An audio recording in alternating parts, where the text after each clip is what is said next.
Hello there, and welcome to the Unadorned Bible. I'm glad you found us. Today is day 43 of our journey to read through the Bible chronologically in 1 year. The reading for today is Leviticus 7 through 8. As always, it is read from the New Revised Standard Version Updated Edition. Before we dive in, I just want to say I appreciate you taking time out of your day to listen. If you'd do us a favor and share this with a friend, it'd be greatly appreciated.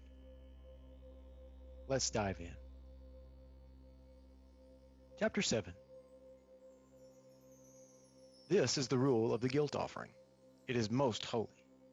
At the spot where the burnt offering is slaughtered, they shall slaughter the guilt offering, and its blood shall be dashed against all sides of the altar. All its fat shall be offered, the fatty tail, the fat that covers the entrails, the 2 kidneys with the fat that is on them at the loins, and the appendage of the liver, which shall be removed with the kidneys. The priest shall turn them into smoke on the altar, as an offering by fire to the Lord. It is a guilt offering. Every male among the priests shall eat of it. It shall be eaten in a holy place. It is most holy. The guilt offering is like the purification offering. The same rule applies to them. The priest who makes atonement with it shall have it. So too the priest who offers a burnt offering for anyone shall keep the skin of the burnt offering that he has offered. And every grain offering baked in the oven, and all that is prepared in a pan or on a griddle shall belong to the priest who offers it. But every other grain offering mixed with oil or dry shall belong to the sons of Aaron equally. This is the rule of sacrifice of well-being that one may offer to the Lord.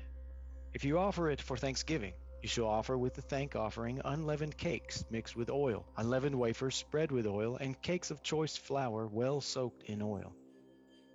With your thanksgiving sacrifice of well-being you shall bring your offering with cakes of leavened bread. From this you shall offer 1 cake from each offering as a gift to the Lord. It shall belong to the priest who dashes the blood of the offering of well-being. And the flesh of your thanksgiving sacrifice of well-being shall be eaten on the day it is offered. You shall not leave any of it until morning. But if the sacrifice you offer is a votive offering or a free will offering, it shall be eaten on the day that you offer your sacrifice, and what is left of it shall be eaten the next day. But what is left of the flesh of the sacrifice shall be burned up on the 3rd day. If any of the flesh of your sacrifice of well-being is eaten on the 3rd day, it shall not be acceptable, nor shall it be credited to the one who offers it. It shall be an abomination, and the one who eats it shall incur guilt. Flesh that touches any unclean thing shall not be eaten. It shall be burned up. As for other flesh, all who are clean may eat such flesh. But those who eat flesh from the Lord's sacrifice of well-being, while in a state of uncleanness, shall be cut off from their people. When any one of you touches any unclean thing, human uncleanness, or an unclean animal, or an unclean creature, and then eats flesh from the Lord's sacrifice of well-being, you shall be cut off from your people.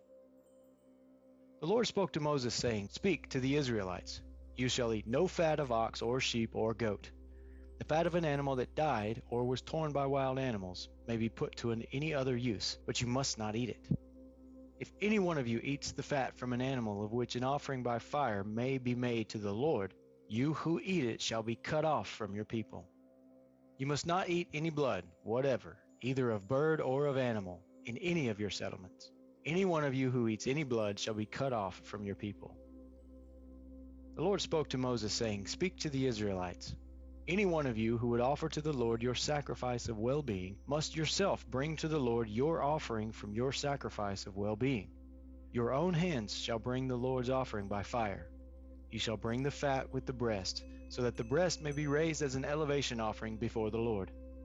The priest shall turn the fat into smoke on the altar, but the breast shall belong to Aaron and his sons. And the right thigh from your sacrifices of well-being you shall give to the priest as an offering. The one among the sons of Aaron who offers the blood and fat of the offering of well-being shall have the right thigh for a portion. For I have taken the breast of the elevation offering and the thigh that is offered from the Israelites, from their sacrifices of well-being, and have given them to Aaron the priest and his sons as a perpetual due from the Israelites. This is the portion allotted to Aaron and his sons, from the offerings made by fire to the Lord, once they have been brought forward to serve the Lord as priests. These the Lord commanded to be given them, when he anointed them as a perpetual due from the Israelites throughout their generations. This is the rule of the burnt offering, the grain offering, the purification offering, the guilt offering, the offering of ordination, and the sacrifice of well-being, which the Lord commanded Moses on Mount Sinai when he commanded the Israelites to bring their offerings to the Lord in the wilderness of Sinai. Chapter 8.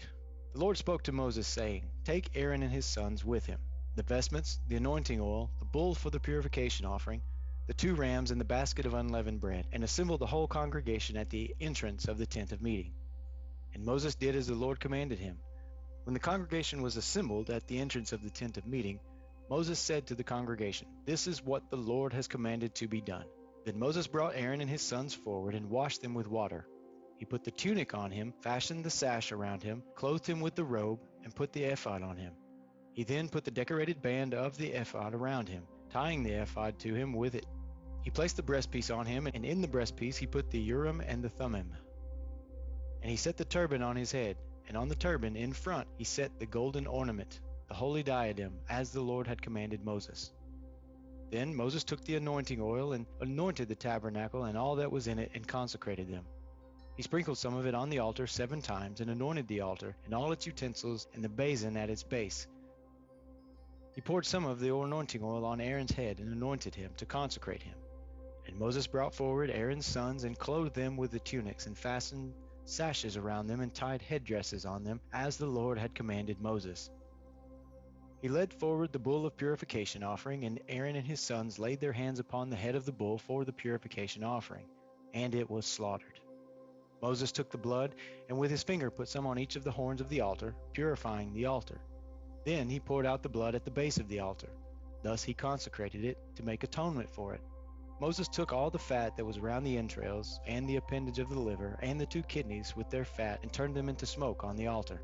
But the bull itself, its skin and flesh and its dung, he burned with fire outside the camp, as the Lord had commanded Moses. Then he brought forward the ram of burnt offering. Aaron and his sons laid their hands on the head of the ram, and it was slaughtered. Moses dashed the blood against all sides of the altar. The ram was cut into parts, and Moses turned into smoke the head and the parts and the suet. And after the entrails and the legs were washed with water, Moses turned into smoke the rest of the ram on the altar. And it was a burnt offering for a pleasing odor, an offering by fire to the Lord, as the Lord had commanded Moses. Then he brought forward the 2nd ram, the ram of ordination. Aaron and his sons laid their hands on the head of the ram, and it was slaughtered. Moses took some of its blood and put it on the lobe of Aaron's right ear, and on the thumb of his right hand, and on the big toe of his right foot. After Aaron's sons were brought forward, Moses put some of the blood on the lobes of their right ears, and on their thumbs, and on the big toes of their right feet. And Moses dashed the rest of the blood against all sides of the altar. He took the fat, the fatty tail, all the fat that was around the entrails, the appendage of the liver, and the 2 kidneys with their fat, and the right thigh. From the basket of unleavened bread that was before the Lord, he took 1 cake of unleavened bread, 1 cake of bread with oil, and 1 wafer, and placed them on the fat and on the right thigh. He placed all these on the palms of Aaron and on the palms of his sons, and raised them as an elevation offering before the Lord. Then Moses took them from their hands and turned them into smoke on the altar with the burnt offering. This was an ordination offering for a pleasing odor, an offering by fire to the Lord. Moses took the breast and raised it as an elevation offering before the Lord. It was Moses' portion of the ram of ordination, as the Lord had commanded Moses.